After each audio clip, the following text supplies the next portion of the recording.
Бул Казакстандын бүгүнкү кырдаалдагы геосаясий орду. Картаны карасаңар, эбегейсиз Россиянын ортосунда тең бөлүп турат. Тең бөлүп турат. Россия үчүн Казакстан стратегиялык маанилүү. Россия туш тарабынан душмандар кучап калды. Путин бир нече жыл мурун айтты. Ушундай айтты, эскертти. Эгер Россияны бөлүп жарып жоготобуз деп атасыңар, эгер Россия жок болсо, мен үчүн адамзат бир тиyin. Дүйнөнүн кереги жок. Өзүм менен кошо, Россия менен кошо барыңарды жарам. Бомба менен деп айткан.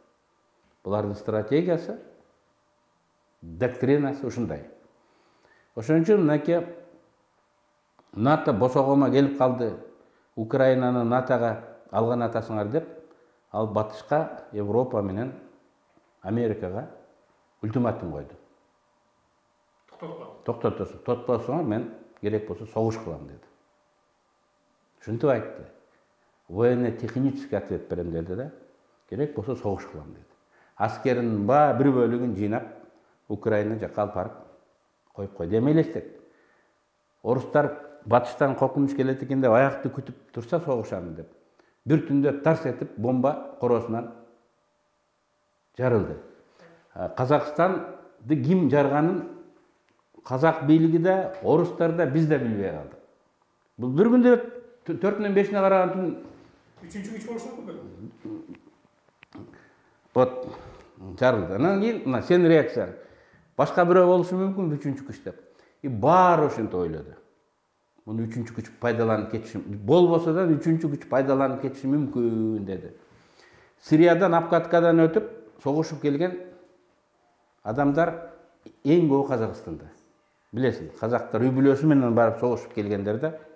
Эгер бир-эки жума тартипсиздик болсо, бүт түркчө сүйлөгөн, орусча сүйлөгөн, Сириядан, Ирактан, Ливиядан, Абхазиядан өткөндөрдүн баары берге келип согуш чыгып кетиши мүмкүн. Баары ушинтип ойлоду. Биринчи кезекте орустар ойлоду. Америка бар деп душман. Бомбаны бизи күтпөгөн жактан короодон жарды. Деди дагы. Ошон үчүн анын реакциясы жанагындай болду. ОДКБ уставында каралбаса дагы Казакстанга аскерлерди киргизебиз. Казактар өзү эптей албай калды деди да. Ошондуктан бул чечим Россия мамлекетинин бүтүндүгүн сактап калыш, ошол маселеде Казакстандын геосаясий ордунан улам болуп жатат.